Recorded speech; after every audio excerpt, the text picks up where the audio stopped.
اللہ اللہ اللہ اللہ اللہ اللہ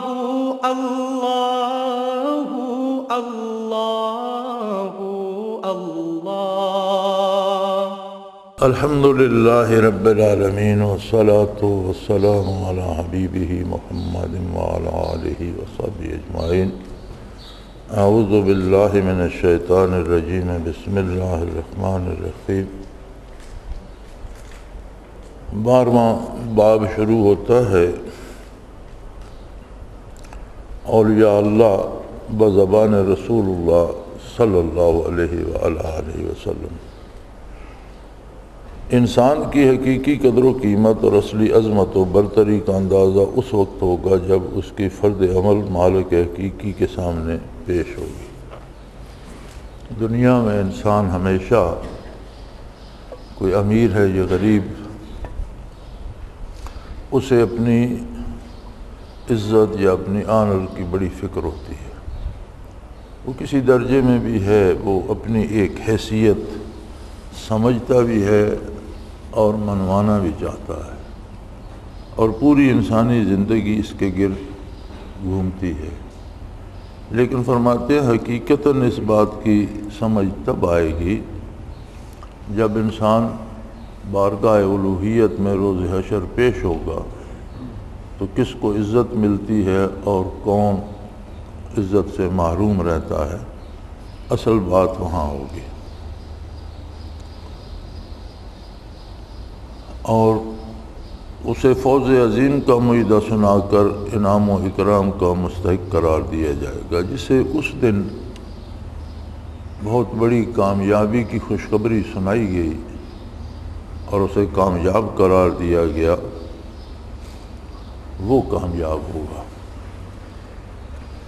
اس لیے حقیقی کامرانی اور فلاح اور حقیقی عظمت و شان وہ ہے جسے اخروی کامیابی اور ابدی راحت کہا جاتا ہے۔ یعنی حقیقی کامیابی اور بہتری اور حقیقی عظمت و شان وہ ہے جو روز حشر کو کسی کو نصیب ہوگی۔ اس دنیا کی چند روزہ شان و شوکت فریب نظر اور غرور نفس کے سوا کچھ نہیں۔ اس دنیا میں ہر کوئی اپنے آپ کو بہت کچھ سمجھتا ہے، لیکن حقیقتاً کوئی کچھ بھی نہیں۔ کامیابی کا مدار روز حشر کے فیصلوں پر ہے۔ وَمَا الْحَيَاةُ الدُّنْيَا إِلَّا مَتَاعُ الْغُرُورِ۔ دنیا کی زندگی کیا ہے؟ صرف یہ کہ ہر بندے میں اپنی ایک شان کا احساس موجود ہے، یہ صرف غرور ہے، اس کی کوئی حقیقت نہیں۔ قیامت کے دن اولیاء اللہ کی شان۔ عن ابن عباس ان رسول اللہ صلی اللہ علیہ وسلم قال ان اللہ جلس یوم القیامت عن یمین العرش کلتا ید اللہ یمین علی منابر من نور وجوہہم من نور لیسوا بانبیاء ولا شہداء ولا صدیقین قیل یا رسول اللہ من ہم قال ہم المتحابون بجلال اللہ تعالی المتحابون بجلال اللہ تبارک و تعالی المتحابون بجلال اللہ تبارک و تعالی۔ رواہ احمد باسنادہ لا باس بہ۔ الترغیب والترہیب سے یہ حدیث نقل کی گئی ہے۔ ابن عباس رضی اللہ تعالیٰ عنہ فرماتے ہیں کہ حضور اکرم صلی اللہ علیہ وسلم نے فرمایا قیامت کے دن اللہ تعالیٰ کے پاس عرش کے دائیں جانب بیٹھنے والے کچھ لوگ ہوں گے اور اللہ کے دونوں ہاتھ داہنے ہیں۔ ممبروں پر بیٹھے ہوں گے، ممبر نور کے ہوں گے، ان کے چہرے منور ہوں گے، نہ وہ انبیاء ہوں گے، نہ شہداء ہوں گے، نہ صدیقین ہوں گے۔ عرض کیا گیا حضور پھر وہ لوگ کون ہوں گے؟ 3 بار فرمایا وہ لوگ اللہ کے لیے باہم محبت کرنے والے لوگ ہوں۔ ان دنیا میں جنہوں نے محبت الہی کو سرمایہ جانا اور ایک دوسرے سے جو ان کی محبت تھی وہ محض اللہ کی محبت کے لیے تھی۔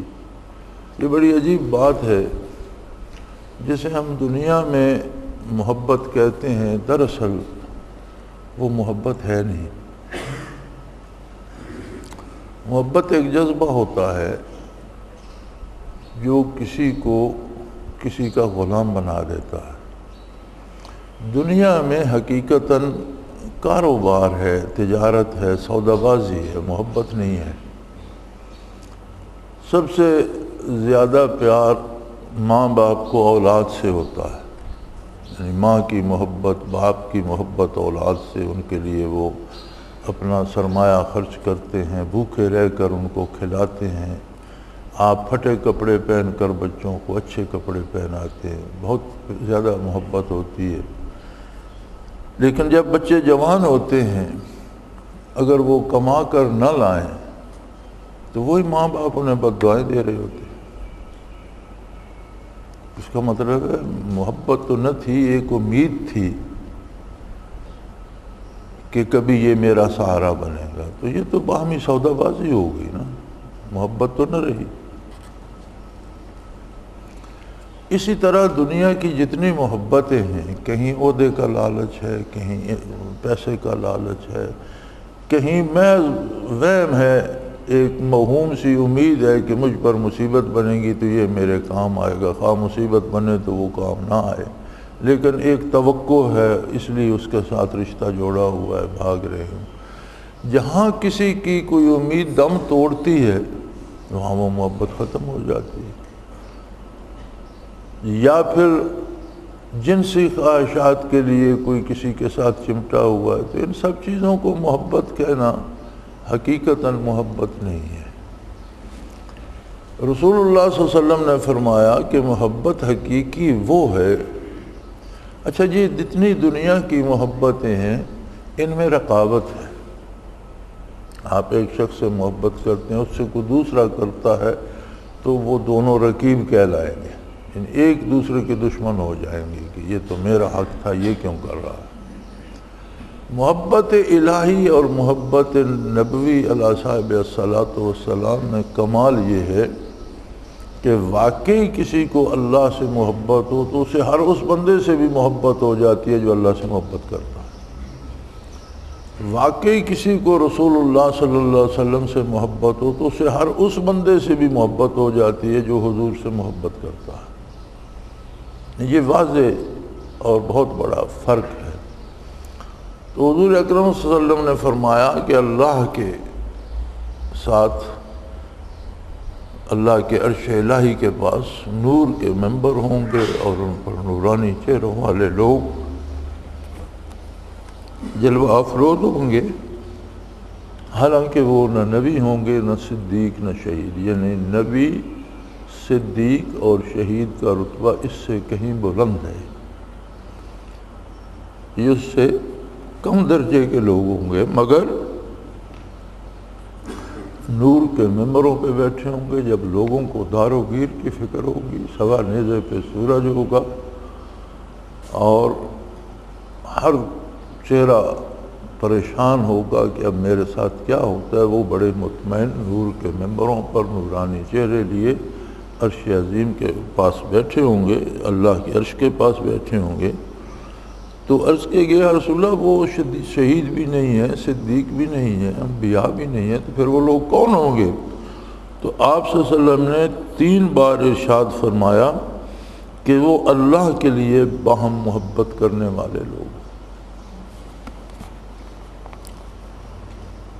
وعن ابی ہریرہ رضی اللہ تعالی عنہ قال قال رسول اللہ صلی اللہ علیہ وسلم ان من عباد اللہ عبادا لیسوا بانبیاء یغبطہم الانبیاء والشہداء قیل من ہم لعلنا نحبہم قال ہم تحابون بنور اللہ من غیر ارہام ولا انصاب وجوہم نور علی منابر من نور لا یخافون اذا خاف الناس ولا یحزنون اذا حزن الناس ثم قرأ الا ان اولیاء اللہ لا خوف علیہم ولا هم یحزنون۔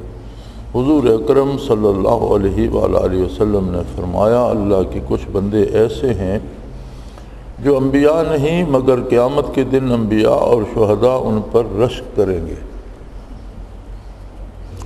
عرض کیا گیا وہ کون ہیں؟ تام تاکہ ہم ان سے محبت رکھیں۔ فرمایا وہ ایسے لوگ ہیں کہ اللہ نے ان کے دلوں میں نور بھر دیا ہے، اللہ کے نور کی وجہ سے ایک دوسرے کو دوست رکھتے ہیں، نہ ان میں خونی رشتہ ہے نہ نسب کا اشتراک، ان کے چہرے نورانی ہوں گے، وہ نور کے ممبروں پر بیٹھے ہوں گے، جب لوگ خوف زدہ ہوں گے انہیں خوف نہ ہوگا، جب لوگ غمگین ہوں گے انہیں کوئی غم نہ ہوگا۔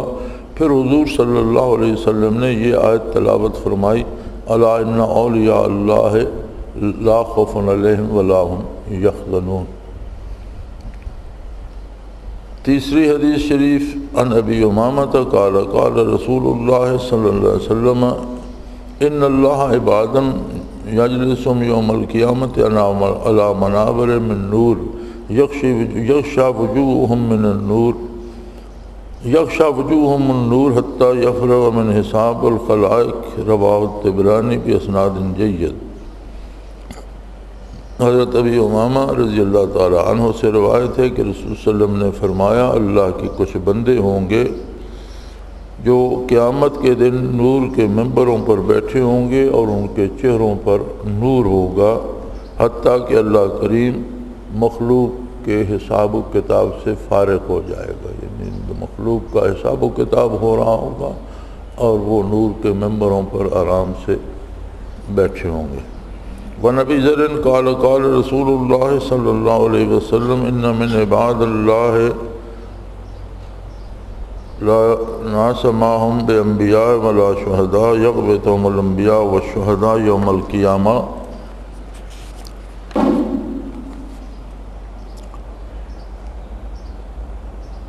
انہم من اللہ فقالوا یا رسول اللہ اخبرنا من هم قال هم تحابون بروح اللہ علی غیر ارحام بینہم ولا اموال یتعاطونها فواللہ ان وجوہهم النور وانہم علی نور ولا یخافون اذا خاف الناس ولا یحزنون اذا احزن الناس کراہذ لا الہ ان اولیاء اللہ لا خوف علیہم ولا هم یحزنون۔ یہ ابو داؤد شریف کی حدیث ہے، اور فرماتے ہیں حضرت ابی ذر رضی اللہ تعالی عنہ نے فرمایا کہ حضور صلی اللہ علیہ وسلم نے فرمایا، اللہ کے کچھ بندے ایسے ہوں گے جو نبی نہیں ہوں گے، شہید نہیں ہوں گے، لیکن نبی اور شہید ان پر رشک کریں گے،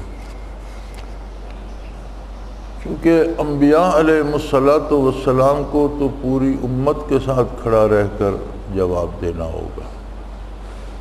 اسی طرح جو لوگ ذمہ دار ہیں، امام ہیں کسی بھی شعبے کے، جتنے لوگ ان کی تقلید کریں گے انہیں ان کے ساتھ کھڑا رہ کر جواب دینا ہوگا۔ اسی طرح جو لوگ بیعت لیتے ہیں، پیر ہیں، جتنے لوگوں کی بیعت لیتے ہیں ان سب کے ساتھ کھڑا رہ کر انہیں جواب دینا ہوگا، اور ان سب حضرات کا جواب طلبی یہ ہوگی کہ آپ نے انہیں صحیح بات پہنچائی۔ انبیاء پر تو کوئی کسی کو شبہ نہیں، ائمہ نے بھی الحمدللہ انبیاء کی سنت کے مطابق بے لوث حکمت کی اور مخلوق کی رہنمائی فرمائی۔ معاملہ آ کر پیر صاحبان پر پھنس جائے گا کہ وہ دنیا حاصل کرنے کے لیے مرید بناتے رہے، یا لوگوں کا جمع غفیر اپنے پیچھے لگانے کے لیے مرید بناتے رہے، یا واقعی خلوص دل سے مقصد پیسے لینا نہیں تھا، مقصد انبوہ بنانا نہیں تھا، مقصد مخلوق کو اللہ کی طرف رہنمائی کرنا تھا اور مخلوق کو ہدایت دینا تھا۔ اگر انہوں نے یہ حق ادا کیا تو الحمدللہ بڑا درجہ پائیں گے، لیکن اگر غرض کچھ اور نکلی تو پھر ساتھ دھر لیے جائیں گے۔ جبکہ یہ لوگ جو محض اللہ کے لیے محبت کرتے ہیں، کوئی خونی رشتہ نہیں، کوئی لین دین نہیں، کوئی لالچ نہیں، تو فرمایا انہیں تو کسی طرح کی کسی جواب طلبی کا کوئی وہ نہیں ہوگا، تو ان پر رشک کیا جائے گا کہ یہ بڑے اچھے رہے یار، انہیں تو کوئی جواب طلبی بھی نہیں دینا پڑی۔ وَنَبِي دَرْدَا قَالَ قَالَ رسول اللہ صلی اللہ علیہ وسلم لِيَبْسَنَّ اللَّهُ أَقْوَامًا يَوْمَ الْقِيَامَةِ فِي وُجُوهِهِمُ النُّورُ عَلَى مَنَابِرِ اللُّؤْلُؤِ یغبطہم الناس لیس بانبیاء ولا شہداء قال فجیء اعرابی علی مکتبی فقال یا رسول اللہ جلہم لنا نعرفہم قال ہم المتحابون فی اللہ من قبائل شتیٰ و بلاد شتیٰ یجتمعون علی ذکر اللہ یذکرونہ رواہ الطبرانی باسناد حسن۔ تو رانی میں حسن جو ہیں سند ان کے ساتھ یہ حدیث حضرت ابی درداء رضی اللہ تعالیٰ عنہ نے فرمایا کہ رسول اللہ صلی اللہ علیہ وسلم نے ارشاد فرمایا کچھ لوگوں کو اللہ مبعوث فرمائے گا، قیامت کے دن اٹھائے گا، ان کے چہروں پر نور ہوگا اور وہ موتی جڑے ممبروں پر بیٹھے، موتیوں کے ممبروں پر بیٹھے ہوں گے، جواہرات کے ممبروں پر بیٹھے ہوں گے، اور لوگ ان پر رشک کریں گے، میدان حشر کے لوگ انہیں دیکھ کر رشک کریں گے کہ یہ بڑے خوش نصیب لوگ ہیں، حالانکہ نہ وہ نبی ہوں گے نہ شہید۔ تو ایک اعرابی کھڑا ہوا اور اس نے عرض کی کہ یا رسول اللہ ارشاد فرما دیجئے وہ لوگ کون ہیں تاکہ ہم انہیں پہچان لیں، ہمیں پتہ چل جائے کہ ایسے لوگ کون ہیں۔ تو حضور نے ارشاد فرمایا کہ وہ اللہ کے لیے ایک دوسرے سے محبت کرتے ہیں، مختلف قبائل سے ہیں، مختلف ممالک سے ہیں، اکٹھے ہوتے ہیں تو صرف اللہ کے ذکر پر، ان کا اور کوئی رشتہ نہیں ہے، لین دین نہیں ہے، کسی سے کوئی لالچ نہیں ہے، قبائل مختلف ہیں، علاقے مختلف ہیں، ممالک مختلف ہیں، لیکن وہ جمع ہوتے ہیں یجتمعون علی ذکر اللہ یذکرونہ، اللہ کے ذکر کے لیے جمع ہوتے ہیں اور اکٹھے ہو کر اللہ کا ذکر کرتے ہیں۔ عن ابی مالک الاشعری الرسول اللہ صلی اللہ علیہ وسلم قال یا ایھا الناس اسمعوا واکلوا واعلموا ان اللہ عز وجل عبادا لیسوا بانبیاء ولا شہداء یقبضهم الانبیاء والشہداء علی منازلهم وقربهم من اللہ تعالی فجیء رجل من الاحراب من قاسیۃ الناس والوا بیدہ الی النبی فقال صلی اللہ علیہ وسلم ناس من الناس لیسوا بانبیاء ولا شہداء یغبطهم الانبیاء والشہداء علی مجالسهم وقرب من اللہ تعالی الی ان قال لیصنع اللہ یوم القیامۃ منابر من نور فیجلسون علیہ فین وجوہہم نورا وثیابہم نورا یضع الناس یوم القیامۃ ولا یضعون وهم اولیاء اللہ لا خوف علیہم ولا هم یحزنون رواہ ابو یعلا والحاکم قال اسناد صحیح۔ ابو یعلا نے، احمد نے اور حاکم نے صحیح سندوں سے بیان کیا ہے کہ ابی مالک الاشعری رضی اللہ عنہ فرماتے ہیں رسول اللہ صلی اللہ علیہ وسلم نے فرمایا کہ لوگوں غور سے سنو، اس بات کو سمجھو اور جان لو کہ اللہ کے کچھ بندے ایسے ہیں جو نبی نہیں ہیں، شہید نہیں ہیں، لیکن انبیاء اور شہداء ان کے منازل قرب پر رشک فرمائیں گے، جو انہیں اللہ کا قرب میدان حشر میں نصیب ہوگا۔ اور ایک اعرابی کھڑا ہوا اور اس نے ہاتھ کھڑا کر کے نبی صلی اللہ علیہ وسلم سے عرض کی کہ یہ انبیاء بھی نہیں ہیں، شہداء بھی نہیں ہیں، اور انبیاء اور شہداء ان پر رشک کریں گے اللہ کے قرب کی وجہ سے، تو یہ لوگ کون ہیں؟ تو فرمایا یہ ان کے لیے قیامت کے دن ممبر بنائے جائیں گے نور کے، جن پر یہ بیٹھے ہوں گے، اور ان کے چہرے نورانی ہوں گے، ان کا لباس نورانی ہوگا۔ جب لوگوں کو غش آ رہے ہوں گے حرصِ معاشر کی وجہ سے، یا لوگ ڈر رہے ہوں گے، تو انہیں کوئی ڈر نہیں ہوگا۔ اور یاد رکھو یہ اللہ کے ولی ہیں جن میں کوئی خوف نہیں ہوگا، کوئی دکھ نہیں ہوگا۔ ان حدیث میں جن اولیاء کرام کا ذکر ہے وہ ایسے ذاکرین، زہادات، اللہ کے مخلص بندے ہیں جو مجاہدہ، ریاضت، زہد و عبادت سے تزکیہ باطن میں لگے رہے، یعنی جنہوں نے اپنی بہترین محنت جو ہے، اب یہ نہ سمجھا جائے کہ ان لوگوں نے صرف مراقبے ہی کیے اور مسجدوں میں بیٹھے رہے، نہیں، زندگی کے سارے کام یہ لوگ کرتے ہیں۔ انبیاء کے بعد سب سے افضل ترین لوگ ہوتے ہیں ان کے صحابہ کرام اور ان کے تربیت یافتہ۔ حضور نبی کریم جس طرح انبیاء میں افضل ترین ہیں، اسی طرح آپ کے صحابہ تمام انبیاء کے صحابہ میں افضل ترین ہیں، اور سب سے افضل ترین لوگ صحابہ کرام ہیں۔ صحابہ کرام کی زندگیاں دیکھیں تو انہوں نے مزدوری بھی کی، روزی بھی کمائی، سیاست بھی کی، حکومتیں بھی کیں، اور جو قانون آج سے 1400 سال پہلے حکمرانی کے بنائے ان سے بیشتر کافر ملکوں میں بھی آج بھی رائج ہے کہ نظام سلطنت کے لیے وہ بہترین ہے۔ اس سب کے ساتھ انہوں نے اللہ کے ذکر کا بھی حق ادا کر دیا۔ تو اولیاء اللہ یا صوفی جو ہوتے ہیں ان کا مقصد حیات رضائے الہی اور طریقہ اس کے حصول کا ذکر الہی ہوتا ہے۔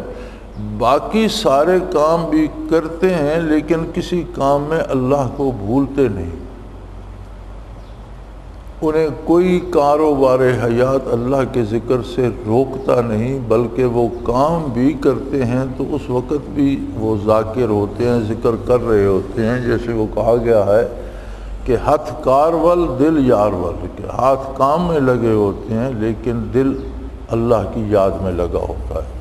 تو زندگی کے سارے امور انجام دینا سنت ہے نبی کریم صلی اللہ علیہ وسلم کی، اور طرز حیات ہے جو اللہ نے دیا ہے۔ کسی کام کو بھی چھوڑ دیا جائے تو بات ادھوری رہ جائے گی۔ تو یہ نہ سمجھا جائے کہ یہ لوگ صرف ذکر ہی کرتے تھے اور مراقبہ ہی کرتے رہتے تھے۔ زندگی کے سارے کام کرنے کے بعد اب یہاں ہم جمع ہوتے ہیں، ہمارا مقصد محض ذکر الہی کا سیکھنا اور رضائے الہی کا حصول ہوتا ہے۔ لیکن ہم میں بھی کچھ لوگ ہوتے ہیں جو تلاش کرتے رہتے ہیں، امریکہ سے کون آیا ہے، برطانیہ سے کون آیا ہے، اس سے دوستی بنا لوں۔ بھئی کیا فائدہ ہوگا تمہیں امریکہ برطانیہ سے دوستی؟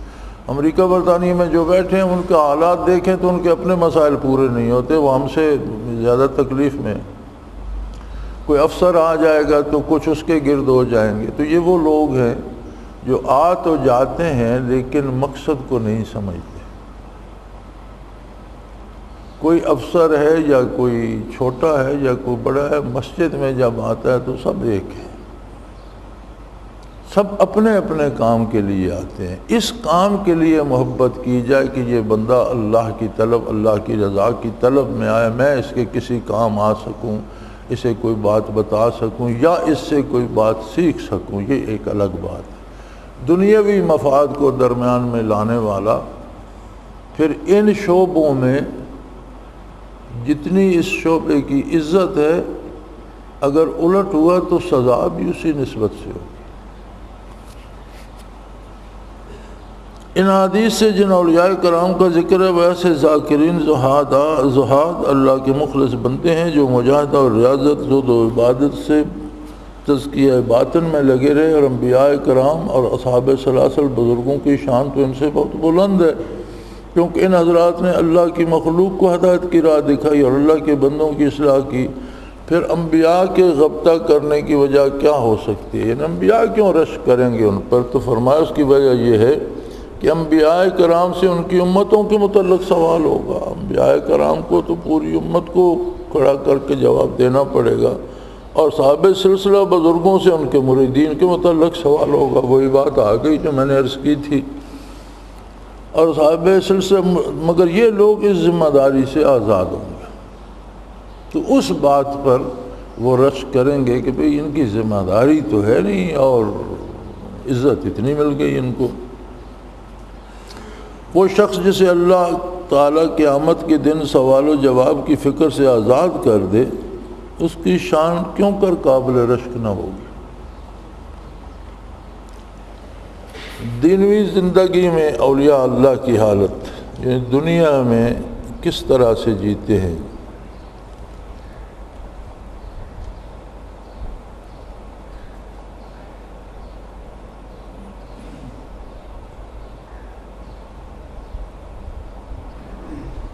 عن عمران بن حسین قال رسول اللہ صلی اللہ علیہ وسلم من انقطع الی اللہ تعالی کفاہ اللہ تعالی ورزقہ من حیث لا یحتسب، جو اللہ کے لیے دنیا کی محبت سے منہ موڑ لیتا ہے اسے اللہ کافی ہوتا ہے، اور ایسے اسباب پیدا فرماتا ہے کہ اسے گمان بھی نہیں ہوتا کہ میری روزی کہاں سے آ رہی ہے، اللہ اسے روزی دیتا رہتا ہے۔ اس کا یہ مطلب نہیں ہے کہ یہ لوگ کام کاج چھوڑ دیتے ہیں، یہ بھی دوسرے لوگوں کی طرح مشقت کرتے ہیں، مزدوری کرتے ہیں، کھیتی باڑی کرتے ہیں، لیکن اللہ ان کے کاموں میں اس طرح سے برکت ڈالتا ہے کہ انہیں اپنے سوا دوسرے کا محتاج نہیں ہونے دیتا، انہیں اندازہ ہی نہیں ہوتا کہ کس طرح سے انہیں رزق دیا جا رہا ہے۔ قال رسول اللہ صلی اللہ علیہ وسلم من عاد لی ولیا فقد آذنتہ للحرب، رسول اللہ صلی اللہ علیہ وسلم نے فرمایا، حدیث قدسی ہے، اللہ کریم فرماتا ہے کہ جس نے میرے ولی سے دشمنی کی میں اس کے ساتھ اعلان جنگ کرتا ہوں۔ وما تقرب الی عبدی بشیء احب الی مما افترضتہ علیہ، اور میرا بندہ میرا قرب تلاش کرتا ہے فرائض میں جو میں نے اس پر فرض کیے ہیں، یعنی سب سے پہلے فرائض کی فکر کرتے ہیں یہ لوگ۔ وما زال عبدی یتقرب الی بالنوافل، پھر فرائض کے بعد میرا بندہ کثرت نوافل سے میری رضا اور میری محبت تلاش کرتا ہے، حتیٰ احببتہ، حتیٰ کہ میں اسے محبوب بنا لیتا ہوں۔ فَإِذَا أَحْبَبْتُهُ فَكُنْتُ سَمْعَهُ الَّذِي يَسْمَعُ بِهِ وَبَصَرَهُ الَّذِي يَبْصِرُ بِهِ وَيَدَهُ الَّتِي يَبْطِشُ بِهَا وَرِجْلُهُ الَّتِي يَمْشِي بِهَا وَإِنْ سَأَلَنِي لَأَعْطَيْتُهُ وَلَئِنْ اسْتَعَاذَنِي لَأَمَزْتُهُ۔ تو پھر فرماتے ہیں کہ جب میں اس سے محبت کرتا ہوں تو میں اس کے کان بن جاتا ہوں جن سے وہ سنتا ہے، اس کی آنکھ بن جاتا ہوں، نظر بن جاتا ہوں جس سے وہ دیکھتا ہے، اس کے ہاتھ بن جاتا ہوں جس سے وہ پکڑتا ہے، اس کے قدم بن جاتا ہوں جن سے وہ چلتا ہے، مجھ سے سوال کرتا ہے تو میں اس کو عطا کرتا ہوں، مدد چاہتا ہے تو میں اس کی مدد کرتا ہوں۔ یعنی اس کے ہاتھ، پاؤں، آنکھ، زبان اس قدر اللہ کی اطاعت میں فنا ہو جاتے ہیں جیسے وہ اس کے اپنے نہیں ہیں، اللہ ہی کے ہیں، اور وہی کام کرتے ہیں جو اللہ چاہتا ہے۔ یہ بہت بڑا فاصلہ ہے کہ ہم اس عارضی زندگی میں اعضاء و جوارح، سوچ اور فکر کو اپنی سمجھتے ہیں اور اسے اس طرح خرچ کرنا چاہتے ہیں جس طرح ہم چاہتے ہیں، لیکن اللہ کے جو بندے ہیں وہ اس حقیقت سے آشنا ہوتے ہیں کہ ہمارے پاس تو یہ طاقتیں امانت ہیں، یہ اصل میں تو اللہ کی ہیں، لہٰذا وہ انہیں اس طرح سے استعمال کرتے ہیں جس طرح اللہ چاہتا ہے۔ جیسے وہ ہاتھ اللہ ہی کے ہیں، نگاہ اللہ کی ہے، زبان اللہ کی ہے، قدم اللہ کے ہیں، میرے نہیں ہیں۔ جب اللہ کے ہیں تو جہاں اللہ چاہے گا وہاں حرکت کریں گے، اور یہ بہت بڑا اعزاز و مرتبہ ہے کہ اس دار دنیا میں کسی کو یہ عظمت نصیب ہو جائے۔ تو فرمایا ایسے لوگ اگر مجھ سے کچھ مانگتے ہیں تو میں انہیں عطا کرتا ہوں، اور مدد چاہتے ہیں تو ان کی مدد کرتا ہوں۔ قالت فی هذا الحدیث اصل فی السلوک الی اللہ، کہ یہ حدیث جو ہے یہ اصل یعنی بنیاد ہے سلوک الی اللہ کی، والوصول الی معرفتہ، اور اس کی معرفت تک پہنچنے کی بنیاد اور اساس اور اصل ہے اس حدیث میں۔ ومحبتہ طریقۃ مفترضات الباطنیہ وہی الایمان والظاہرہ ہی الاصلاح، اور یہ بات کو ظاہر کرتی ہے کہ قلبی اور باطنی فرائض جو ہیں ان کا حاصل ایمان ہے، یعنی ان کی بنیاد ایمان پر ہے، باطنی اور روحانی کمالات کی بنیاد ایمان پر ہے، اور ظاہری کمال کی بنیاد اسلام پر ہے۔ اسلام نام ہے احکام کا، اوامر و نواہی کا، ایمان نام ہے اس یقین کا جو ایک کیفیت قلبی ہے۔ تو باطنی کمالات کا مدار ایمان پر ہے اور ظاہری کمالات کا اعتبار اسلام پر ہے۔ والمرکب فیہما وہو الاحسان، اور ان دونوں سے جو حاصل ہوتا ہے وہ احسان ہے، یعنی اعمال شریعت کے مطابق ہوں، ایمان اور عقیدہ حضور کے بتائے ہوئے عقیدے کے عین مطابق ہو، تو جب یہ دونوں چیزیں ملتی ہیں تو اس پر جو پھل لگتا ہے یا جو اس سے حاصل ہوتا ہے وہ احسان ہے۔ کما تضمہ حدیث جبریل، جیسے حدیث جبریل علیہ السلام میں یہ شامل کیا گیا، والاحسان یتضمن مقامات السالکین من الزہد والاخلاص والمراقبۃ وغیرہ، اور احسان کو سالکین کے مقامات میں شمار کیا گیا ہے، جیسے زہد، پارسائی، اخلاص، خلوص نیت اور مراقبہ وغیرہ۔ آگے اس کا ترجمہ بھی اردو میں دیا ہوا ہے۔ حضور اکرم صلی اللہ علیہ وسلم نے فرمایا، جس شخص نے میرے ولی کے، اللہ کا ارشاد ہے، جس شخص نے میرے ولی کے ساتھ دشمنی رکھی، میری طرف سے اس کے خلاف اعلان جنگ ہے۔ یعنی ان لوگوں کی دشمنی بہت بڑی بدبختی ہے۔ مولانا تھانوی رحمۃ اللہ تعالیٰ علیہ ایک جگہ فرماتے ہیں کہ ان لوگوں سے دشمنی رکھنے والے کو جو سب سے کم نقصان ہوتا ہے وہ یہ ہے کہ وہ ان کے فیض سے محروم رہتا ہے، اور جس بڑے نقصان کا خطرہ ہے وہ کہتے ہیں کہ ولی کی ولایت پر ایمان لانا فرض تو نہیں اور اس کا انکار کفر نہیں ہے، لیکن دیکھا یہ گیا ہے کہ ایسے لوگ مرتے عموماً کفر ہی پر ہیں، یعنی مفضی الی الکفر ہے، اولیاء اللہ سے دشمنی آہستہ آہستہ کھینچ کر کفر کی طرف لے جاتی ہے۔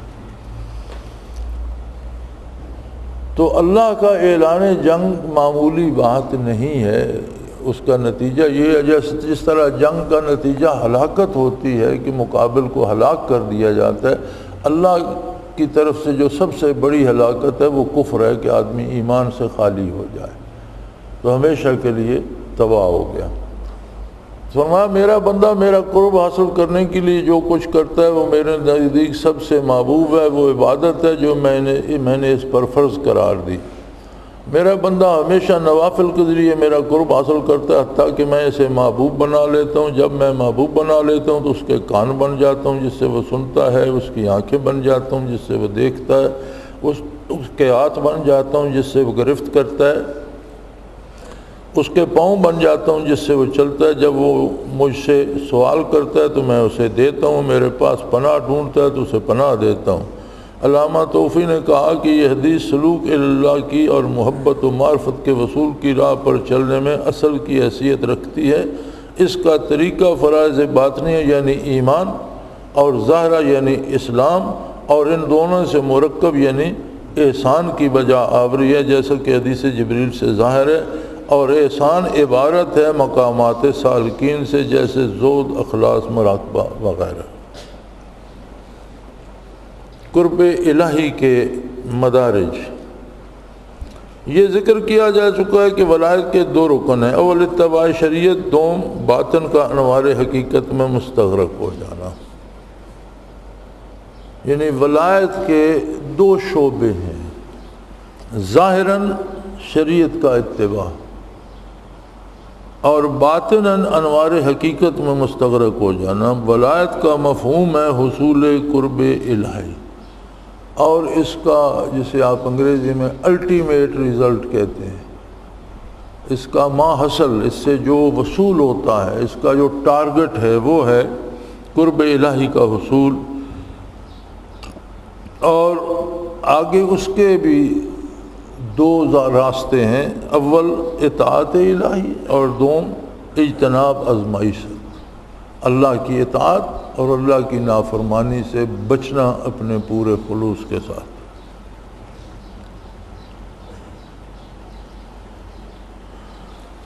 لما کان ولی اللہ من تولی اللہ بالطاعت والتقوی تولی اللہ تعالی بالحفظ والنصرت۔ انسان کی طرف سے اللہ کی دوستی کا ثبوت اس کی طاعت اور تقوی ہوتا ہے، اور اللہ کی طرف سے دوستی کا اظہار حفاظت اور نصرت ہوتا ہے۔ یہ بڑی عجیب بات ہے کہ ولایت کے بغیر اسلام کا تصور نہیں ہے۔ یہ بڑی عجیب بات ہے۔ جسے اللہ کی اطاعت اور ایمان میں خلوص نصیب نہیں ہے، اس کے مسلمان ہونے کا اعتبار نہیں، اسی کو ولایت کہتے ہیں۔ تو قرآن کریم نے ارشاد فرمایا اللہ ولی الذین آمنوا، جسے ہم کہتے ہیں یہ ولی اللہ ہے، یہ ہماری رائے ہے۔ ہمارے پاس اللہ کی طرف سے کوئی رسید نہیں آئی، کوئی چٹھی نہیں آئی کہ فلاں کا بیٹا میرا ولی ہے، ایسا کسی نے نہیں بتایا۔ یہ صرف انبیاء ہیں جن کی تصدیق اللہ فرماتے ہیں کہ یہ میرا نبی ہے۔ اس کے بعد صحابہ خوش نصیب لوگ ہیں جن کے بارے اللہ نے ہمارا فیصلہ قیامت کو ہوگا، ان کا قرآن میں نازل کر دیا رضی اللہ عنہم ورضوا عنہ، ان سب سے میں راضی ہوں اور انہیں اتنا عطا کروں گا یہ مجھ سے راضی ہوں گے۔ انبیاء کا طبقہ، صحابہ کا طبقہ، ان کا فیصلہ ہو گیا۔ اس کے بعد کسی کی رسید نہیں کہ یہ میرا ولی ہے۔ ایک رسید ہے قرآن میں اللہ ولی الذین آمنوا، اللہ ہر بندے مومن کا ولی ہے، یعنی اللہ کی طرف سے رسید ہے۔ تو اس کا مطلب ہے کہ شرط ایمان یہ ہے کہ وہ اللہ کا ولی ہوگا، اور شرط ولایت یہ ہے کہ ظاہری جو ہے شریعت کا پابند ہوگا اور باطناً خلوص سے اللہ کی رضا کا طالب ہو، اور اسی کو ولایت کہتے ہیں۔ تو بندہ یا تو مسلمان یا تو ولی اللہ ہوگا، نہیں ہے تو پھر اس کا ایمان خطرے میں ہے، کوئی اعتبار نہیں مسلمان ہے کہ نہیں ہے۔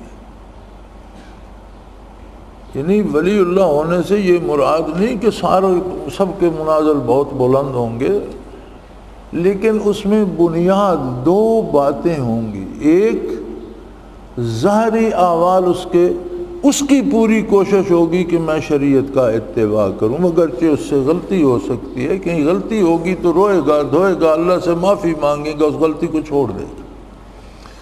باطناً اور قلبی طور پر اس کی محبت کا مرکز اللہ اور اس کا رسول اور آخرت ہوگی۔ دنیا کو اس طرح سے استعمال کرے گا جس طرح کوئی مہمان آ کر کسی مہمان خانے میں ٹھہرتا ہے، خوبصورت برتن، خوبصورت بستر، خوبصورت فرنیچر وہ باندھ کر اٹھانے کی تیاری نہیں کرتا کہ یہ میں لے کے گھر چلا جاؤں گا۔ اسے پتہ ہے مجھے رات ٹھہرنا ہے، 2 راتیں ٹھہرنا ہے۔ اسے جتنا خوبصورت، جتنا قیمتی فرنیچر اسے ملے گا، اتنی تمیز سے استعمال کرے گا۔ مہمان کو آپ جتنا اچھا کھانا دیں گے تمیز سے کھائے گا، جتنا اچھا فرنیچر اتنا اس کا سٹیٹس اچھا ہوگا، اتنا اس کا شعور اچھا ہوگا، وہ اتنی احتیاط سے استعمال کرے گا، توڑ پھوڑ نہیں کرے گا۔ دنیا میں بندہ مومن اسی طرح رہتا ہے، جو دولت اسے نصیب ہوتی ہے وہ اللہ کی ہے، وہ اس کا امین ہوتا ہے، اسے جائز امور پہ خرچ کرتا ہے، ناجائز سے بچاتا ہے۔ جو مال مکان گاڑیاں اس کے پاس ہوتی ہیں وہ اللہ کا انعام ہوتا ہے، وہ انہیں امانت سمجھ کر استعمال کرتا ہے، اس پر تکبر نہیں کرتا، اتراتا نہیں، اسے ہمیشہ کے لیے اس میں دل نہیں لگاتا۔ تو یہ فرق ہوتا ہے۔ ولایت ہر مسلمان کو حاصل ہے ایک درجے میں، چھوٹا صحیح، کم درجہ صحیح، چونکہ اللہ نے فرمایا اللہ ولی الذین آمنوا، اللہ ہر مومن کا ولی ہے۔ تو اب اس کا دوسرا رخ دیکھیں، اگر اسے الٹ کر دیکھیں تو اگر کسی کو ولایت نصیب نہیں تو پھر اس کے مومن ہونے کا یقین نہیں۔ اگر مومن ہے تو ولی اللہ ہوگا، اور ولایت کی علامت یہ ہے کہ ظاہراً متبع شریعت ہوگا اور اندرونی باطنی طور پر اس کا مقصد حصول رضائے الہی ہوگا۔ اللہ اللہ اللہ۔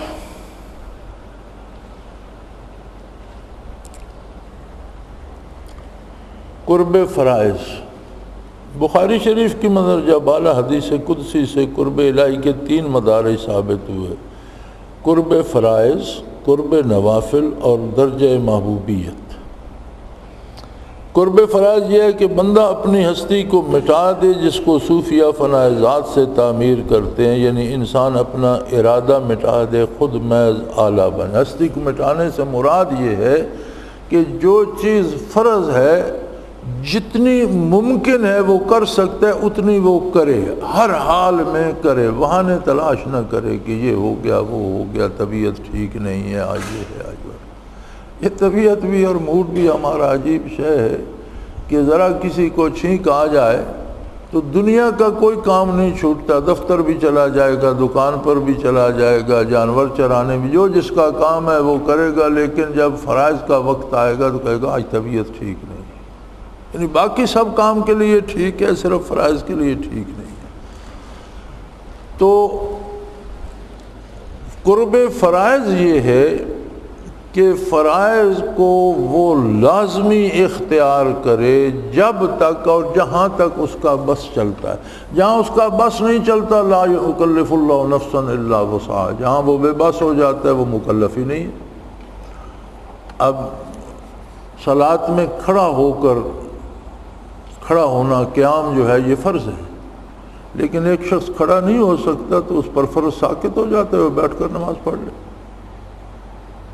جہاں جس کا بس نہیں چلتا وہاں فرائض ساقط ہو جاتے ہیں جو اس کے اختیار میں نہیں ہے، لیکن جہاں تک بس چلتا ہے وہاں تک کوئی بہانہ تلاش نہ کرے، فرائض کو پورا کرے، اپنے آپ کو محض ایک آلہ سمجھے کہ میں تو ایک آلہ ہوں تعمیل ارشاد کا، اللہ کا حکم ہے اور یہ ہر حال میں کرنا ہے۔ یہ خود میں اللہ تعالیٰ فاعل، یعنی کام اللہ نے کرنا ہے، میں تو محض ایک آلہ ہوں۔ کما قال اللہ تعالیٰ ان اللہ اشتری من المؤمنین انفسهم واموالهم بان لهم الجنہ، جیسا اللہ کا ارشاد ہے کہ مومنین اپنا مال بھی بیچ چکے اور اپنی جان بھی بیچ چکے، یہ قیمت میں دے چکے ہیں۔ اس کریم نے مال بھی اس نے دیا، جان بھی اس نے دی، کہتا ہے میں نے پھر واپس نہیں دیا، پھر میں نے ان سے خریدا ہے جنت دے کر، یعنی دیا میں نے تھا، مفت دیا تھا، اپنی عطا سے دیا تھا، جان مال آبرو اولاد بے شمار نعمتیں میں نے دی، پھر مفت میں واپس نہیں لی، بلکہ ان اللہ اشتری من المؤمنین انفسهم واموالهم بان لهم الجنہ، میں نے انہیں جنت دے کر ان سے ان کا جان و مال سب کچھ خرید لیا۔ اب جب سب کچھ ہے ہی اللہ کا، مال اللہ کا ہے تو بندے مومن اس میں حرام ملا کر زیادتی کی کوشش کیوں کرے گا؟ اس کا تو نہیں ہے، وہ تو اللہ کا ہے۔ تو جس چیز سے اللہ نے منع فرمایا ہے کہ اسے اس طریقے سے حاصل نہ کیا جائے، اگر اس کا ایمان ہے تو وہ کیوں کرے گا؟ اور اگر حرام لیتا ہے، سود کھاتا ہے، رشوت لیتا ہے، تو سوال یہ پیدا ہوگا کہ کیا وہ بندے مومن ہے؟ کیونکہ مومن کی صفت تو یہ ہے کہ وہ نہیں لے گا۔ قرب نوافل، قرب نوافل سے وہ ترقی ہوتی ہے جس کی کوئی انتہا نہیں۔ کما قال الرازی ولما کان لا نہایت لتزاید انوارات المراتب لا جرم لأنها لا نہایت لسفر العارفین فی مقامات العالیہ قدسیہ ذالک بحر لا ساحل له مطلوب لا نہایت له سبحان من آتا تلک القربات الاولیاء۔ امام راضی فرماتے ہیں کہ انوارات اور مراتب میں زیادتی کی کوئی انتہا اور کوئی حد نہیں ہے، یعنی نوافل سے، ذکر اذکار سے، مراقبات سے۔ حضرت رحمۃ اللہ فرمایا کرتے تھے کہ مراقبات نفل ادا کرنے سے، نوافل جو صلاۃ کے پڑھے جاتے ہیں ان سے مراقبات افضل ہیں، کیونکہ یہ بھی نوافل ہے۔ ذکر بھی نوافل میں شامل ہوتا ہے، تسبیحات جو آپ پڑھتے ہیں، تلاوت کرتے ہیں،